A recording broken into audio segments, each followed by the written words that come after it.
Curing method. There are several types on how you do the curing method. Number one, sprinkling of water. Alam ko, yan yung very common na nakikita natin. Probably ang tanong din ninyo, kailan, gaano karaming tubig, kada ilang oras. Actually, yun din yung ni-research namin at pinag-aralan Walang malinaw na sagot actually, So, malinaw lang dito ay kailangan mo mag-sprinkle ng water doon sa concrete. Paano kung hindi humid? Paano kung mataas yung humidity? So, kailan ka maraming tubig, kailan hindi, kailan yung marami mo yung tubig. So, hindi siya masyado reliable. Number two, yung isa pang method is using wet burlap.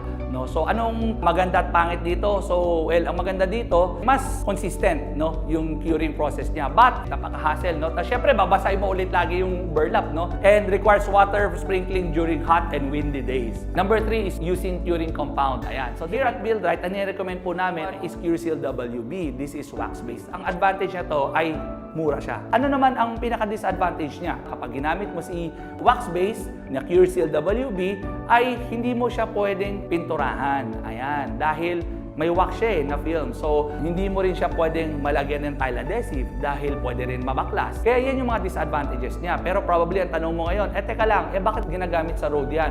Yes, pwede mo siya gamitin sa road dahil natatanggal din yung wax every time na dinadaanan ng mga sasakyan, ng mga motor vehicles.